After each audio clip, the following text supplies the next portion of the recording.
Today we are gonna talk about कि कैसे मैंने पूरी 11th एंड ऑलमोस्ट पूरी 12th डेडिकेशन के साथ वेस्ट कर ली एंड स्टिल। और जब मैं बोली कि मैंने वेस्ट किए तो लिटरली मैंने वेस्ट किए, ठीक है। मतलब टीचर, भाई ऐसा होता था 11th में टीचर आके ब्लैक बोर्ड में कुछ पढ़ा रहा है एंड मैं एकदम बैक बेंच पे बैठ के कभी सो रही हूँ, कभी स्क्रैबल कर रही हूँ, कभी विंडो के बाहर देख रही हूँ, कभी सुसाइड के प्लान्स बना रही हूँ। लाइक लेजेट, लाइक वंस बायो की क्लास में कंबाइंड क्लास चलती थी एंड मैं इतनी लाइक फेडअप हो चुकी थी।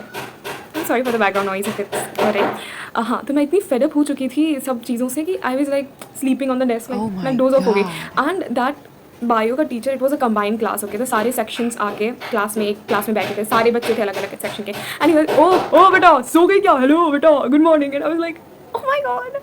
उस दिन मुझे जाके सेकंड हैंड एम्बैरेसमेंट का मतलब समझ में आया था। तो लाइक भाई आई वाज, कैसे कैसे दिन देखे मैंने रोज़ थे। तो ऐसे मतलब लेजर में सो जाती थी एंड फिर मोस्ट ऑफ द डेज मैं स्कूल जाती नहीं थी बिकॉज इतना ख़राब सीन था। Regret was killing me. School जाओ तो ऐसा रियलिटी एकदम मुंह पे पड़ जाती है ना। स्कूल जाके टीचर समझा रहे हैं, मुझे कुछ समझ नहीं आ रहा है क्योंकि भाई इतने बेवकूफ़ टाइप के टीचर्स थे। मतलब no like disrespect to teachers, but still मतलब वो जो पढ़ाते थे फिजिक्स केमिस्ट्री जैसे सब्जेक्ट्स, अगर आप पहले से, या तो टीचर इतना अच्छा हो कि वो समझाए वो आपको समझ आ जाए, या तो आपको पहले से होमवर्क करके जाना पड़ता है, तब आपको कंसेप्ट समझ में आएगा। सो थिंग वाज लाइक जाती भी थी, अगर समझने की कोशिश भी करती थी तभी मुझे कुछ समझ नहीं आता था। तो मतलब स्कूल जाना मैंने बंद कर दिया। 11th में तो मैं बहुत ही रेयरली गई हूँ स्कूल एंड फिर मेरे घर पे नोटिस वगैरह भी आ गई थी। एंड 12th भी, मैंने 12th जब स्टार्ट हुआ था लाइक भाई पढ़ेंगे पढ़ेंगे पढ़ेंगे पढ़ेंगे, बट हियर वी आर, हम लोगों ने कुछ नहीं पढ़ा। मतलब मैंने कुछ भी नहीं पढ़ा था एंड इसी तरह समर वेकेशन निकल गया। फिर मतलब आया कि नहीं फेस्टिवल दिवाली वगैरह के छुट्टी में पढ़ेंगे वगैरह, सब हट गया। बुद्धि कब जगी, जब डेट शीट आई। मतलब ऐसे मुँह पे थप्पड़ जैसा पड़ा, भाई पढ़ ले पढ़ ले पढ़ ले, अब कहीं बाहर नहीं जाना। तो फिर उसके बाद से कुछ बहुत चेंजेस आए। So hi, I am Nimisha and welcome to the channel. Here we will do some gossips, study talks, some stories and cut. You know, we'll struggle together, we'll fight together, we'll overcome our fear together, we'll talk, we'll do मस्ती मजाक, mental illness तो है ही खैर। चलो, तो if that matches your vibe, welcome to the channel, welcome to this corner. I would love to be your internet buddy. So आज का video जो होने वाला है पूरी तरह से डेडिकेट है कि मैंने कैसे बोर्ड्स में 92% मेरे आ गए थे। एंड मैं बताऊँ, मैं repeatedly back to back physics semester में फेल कर देती पूरी 11th and most of the 12th। तो okay, coming back to the topic. तो कैसे मतलब I can understand, okay, if you going to this phase I can well understand कि कैसा फील होता है। I was trapped in that guilt trip, okay. कि हम लोगों को जैसे कि ऐसा लगता है कि इसे डेमन ने पजेस करके रखा है। We try to come out of that cycle, of that loop, regret का लूप, ठीक है। वो उस प्रॉमिस का लूप कि नहीं अब बहुत हो गया, अब हमें वापस आना है।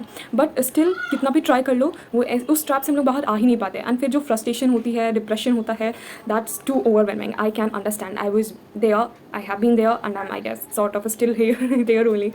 तो आई नो, मतलब हर एग्जाम के पहले मेरा प्रॉमिस होता था नो हम लोग पढ़ेंगे, बट मैं स्टिल नहीं पढ़ पाती थी because I was too distracted and मेरा पढ़ाई से थोड़ा सा इंटरेस्ट हट गया था। Whatever reasons could be, reason को साइड कर लेते हैं, ठीक है। तो वो प्रॉमिस खुद से कि पढ़ना है बट स्टिल नहीं पढ़ पा रहे हैं। फिर एग्जाम आता है, एग्जाम में कुछ लिख नहीं पाते हैं, रिजल्ट आता है, बहुत ज़्यादा ओवरवेलम कर देता है, आप पैनिक करने लगते हो, आपको बहुत रिग्रेट होता है, ओह माय गॉड काश पढ़ लिया होता वगैरह वगैरह। पेरेंट्स की एक्सपेक्टेशंस, खुद की एक्सपेक्टेशंस, कुछ ड्रीम्स जो कभी देखे रहे होंगे, वो सब कुछ बहुत ज़्यादा एग्जॉस्टिंग हो जाता है, बहुत ज़्यादा सफोकेटिंग हो जाता है। फिर रोना, फिर रिग्रेट करना, वो गिल्ट, वो एक खुद से टूटा हुआ प्रॉमिस का रियलाइजेशन, एंड फिर दोबारा से करना नहीं अब तो पढ़ेंगे, एंड स्टिल आप नहीं पढ़ पाते हैं, एंड स्टिल दिस मतलब मैंने बोला ना, ये एक लूप हो जाता है। और उस लूप से निकल ना पाने का भी गिल्ट, और उस मतलब it's so like it's a trap भाई। बट आप ये समझो, आप जिस प्लाइट में हो, अभी जिस स्टेट में हो, उसमें आप विक्टिम भी खुद हो, कल्प्रिट भी खुद हो, ठीक है। तो ये काफ़ी कॉम्प्लिकेटेड चीज़ है भाई, तुम चाह के भी उस चीज़ से बाहर नहीं निकल पा रहे हो। तो it's so suffocating and if you there I trust you. लेकिन ये चीज़ याद रखना कि इट्स ओनली यू, ओके। तुम ही ये चीज़ कर पाओगे, कोई दूसरा नहीं आके करेगा। इट्स ओनली यू जो तुम खुद को इस ब्लंडर से बाहर निकाल पाओगे, ठीक है। I have been there and trust करो, तुम किसी के भी सामने जाके रो लो, या फिर मैं तो ऐसा था कि मैं क्लास में बैठे बैठे रोने लगी थी, ठीक है। इतना ज़्यादा था and people used to just see me so like I was so pathetic. I know. So if you're there and so just trust me, trust yourself, trust the process, do not lose the hope. I wish and I hope and I manifest कि तुम लोग कर लोगे। और right, से ज़्यादा time waste ना करते हुए हम लोग फटाफट उन टिप्स पे, उन पॉइंटर्स पे आते हैं जिन्हें फॉलो करके आप मिनिमम टाइम में मैक्सिमम आउटपुट ले सकते हो। फर्स्ट ऑफ ऑल, कठिन चीज़ों से, हार्ड चीज़ों से भागो नहीं। वो एक सेइंग है ना, eat the hard frog first, something है, आई एम नॉट श्योर। तो जैसे कि मुझे फिजिक्स काफ़ी टफ लगती थी, तो मैं उससे काफ़ी दूर भागती थी, बट एट द एंड हुआ क्या, चीज़ें बहुत ज़्यादा पाइलअप हो गई। तो ये आपको एंड में काफ़ी ज़्यादा ट्रॉमा देगा। फिर हुआ क्या था, मैं फिजिक्स के बोर्ड एग्जाम के पहले बहुत ही ज़्यादा पैनिक कर रही थी, मैं पढ़ भी नहीं पा रही थी इस वजह से। तो ऐसा नहीं करो, कहीं ना कभी आपको फेस करना ही पड़ेगा। तो जितना जल्दी कर लोगे sooner it will be better for you. Alright, sorry. तो जैसे कि फिजिक्स हो गया, केमिस्ट्री हो गया, उनको करना शुरू करो। अभी मुश्किल लग रहा है, आप इजी चैप्टर्स उठाओ, इजी चैप्टर्स से करो। Now point number second, find the best way to work which will work for you, like best teacher. School में आपको अच्छे टीचर्स मिल रहे हैं तो आप उनसे कंसल्ट ज़रूर करो, उनसे बात करो, ठीक है, उनसे पूछो चीज़ें। अगर आप ट्यूशन जाते हो और ट्यूशन अगर टाइम पास करने के लिए जाते हो तो बंद कर दो, ऑलराइट, बंद कर दो। ट्यूशन में टीचर अच्छे हैं, कंसल्ट विद दैम। नहीं कुछ समझ आ रहा, मैंने तो जनरली मैंने यूट्यूब से किया था। यूट्यूब में भी काफ़ी अच्छे टीचर्स भी हैं और आप उनको सेलेक्ट करो जो आपकी वाइब मैच करें। वाइब मैच करने मतलब जिनका बताया आपको समझ में आ रहा है। मैंने बताया क्या कह के अपनी स्टडीज़ डाली है कि भाई कल से पढ़ूंगी, कल से पढ़ूंगी, कल से पढ़ूंगी, स्ट्रेट 300 दिन मैंने ये कह निकाल दिया। सो तुम शुरू करो। ये वाला पॉइंट नंबर 4 है कि तुम शुरू करो, आज से शुरू करो। भले 15 मिनट पढ़ो, लेकिन हैबिट बनाओ। 15 मिनट सुबह पढ़ेंगे, 15 मिनट शाम पढ़ेंगे, फिर अगले दिन 30 मिनट सुबह पढ़ेंगे, 30 मिनट शाम पढ़ेंगे। Start gradually but start, you will get the destination eventually. Okay, तो ये पॉइंट हो गया। आपको शुरुआत करनी है, भले ही थोड़ी शुरुआत करो, लेकिन एंड आपका हीरोइक होना चाहिए।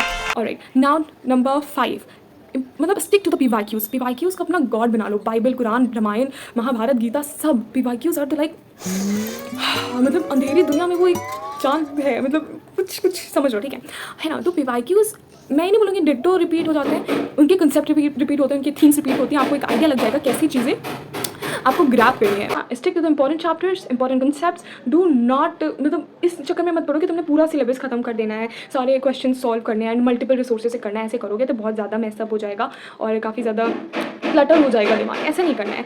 फिगर आउट करो, अगर मुश्किल हो रही है तो AI की हेल्प ले लो, गूगल की हेल्प ले लो। PYQs के गो थ्रू करोगे तो तुम्हें चीज़ें समझ में आ जाएंगी, कौन सा चैप्टर इंपॉर्टेंट है, कौन सी चीज़ें इंपॉर्टेंट है और कौन से तुम्हें बहुत ही डिटेल में करने हैं, कौन से ऊपर से स्किम रीड करना है, ठीक है ना। अगर तुम, और द लास्ट पॉइंट इज, अपनी मन से पूछो क्या तुम अभी तक पढ़ रहे थे? नहीं, तुम जिस मोमेंट से पढ़ना शुरू करोगे ना, इट्स नेवर टू लेट। मैं वापस बोल रही हूँ, तुम जिस मोमेंट से पढ़ना शुरू करोगे तुम्हें समझ आ जाएगा कि बोर्ड्स इतने डिफिकल्ट नहीं है। तुम अगर पढ़ना शुरू करोगे तुम्हें 90% मिलेंगे। CBSE वालों के लिए तो काफ़ी आसान है, ठीक है। चेकिंग भी उतनी उस तरह की नहीं होती। So you can do this, okay. The point is तुम अभी तक पढ़ नहीं रहे थे। रीजंस आई कैन अंडरस्टैंड क्यों नहीं पढ़ रहे थे, लेकिन ज़्यादा टाइम तक वो चीज़ें करने से कोई फ़ायदा है नहीं, क्योंकि एट द एंड रिजल्ट भी हम ही को भोगना पड़ेगा, ठीक है। काम भी हम ही को करना पड़ेगा, चाहे हम लोग मत्था मार के करें या कैसे भी करें। सो और हाँ, मोटिवेशन के पीछे दर मत भटको। मोटिवेशन जैसा कुछ नहीं होता है। अपने अंदर देखो कि हाँ भाई बोर्ड का रिजल्ट है, कहीं ना कहीं फ्लेक्स करने का काम आ जाएगा। यही समझ लो, ठीक है। ऐसे कोई यूज़ उसका होता नहीं, बट स्टिल अपने मम्मा पापा के चेहरे पे थोड़ा सा खुशी देख लेना। तो बस हाँ, ऐसी ही थी। मैंने उतना डिटेल में वीडियो नहीं बनाया, मैं बहुत ही राम कथा जैसा बना सकती थी, बट नो, वैसे मैंने बड़ करके इसको बड़ा ही कर दिया, but it's still okay. So if you want a very detailed strategy for each subject I can help you. और मैंने नोट्स के बारे में यहाँ पे नहीं बताया है। मैं बहुत ही क्रिस्प नोट्स बनाती थी। यस, मैंने एग्जाम गैप डेज में भी नोट्स बनाया, पर वो नोट्स जैसे नोट्स नहीं होते थे, वो कुछ और ही होता था। I tell you on another video I guess. या टिल देन कि start studying, okay. And if you going to the hard time, just don't worry. किसी सभी की लाइफ में थोड़ा बहुत चलता रहता है। मैं भी उधर थी, इवन अभी भी हूँ, बट सब कुछ ये भी चला जाएगा। टाइम है, बीत जाएगा। ये समय का पहिया है, चलता रहता है, कभी अच्छा, कभी बुरा, कभी बुरा, कभी अच्छा। सो हिम्मत नहीं हारनी है, लगे रहना है and spread love, spread positivity spread love, spread positivity. No matter लोग आपको कैसे ट्रीट करते हैं, आप सबको अच्छे से ट्रीट करो। आप दयालु काइंडनेस शो करो सबको। सॉरी, मैं फॉर्मल बहुत करती हूँ, ठीक है। तो मतलब सबको प्यार से ट्रीट करो। मैं मतलब आई मैनिफेस्ट की मैं पॉजिटिव एनर्जी चैनलाइज कर रही हूँ इधर, and I love you all. And जब आप पढ़ना शुरू कर दोगे तो आपको अपने आप ही खुद ब खुद समझ आ जाएगा कि चीज़ें उतनी मुश्किल नहीं है, बस आपने शुरुआत नहीं करी थी। शुरुआत करो और मेरा विश्वास करो, चीज़ें एट द एंड अच्छी होंगी। प्रेजेंटेशन में काफ़ी ज़्यादा सब तो मैं बाद में बताऊंगी, है ना। Okay, bye. And if you want you can hit the subscribe button and हम लोग अक्सर मिलते रहेंगे। Moreover if you want I can give you the list of the teachers I followed. देख रहे हो कितना पसीना है, डेडिकेशन।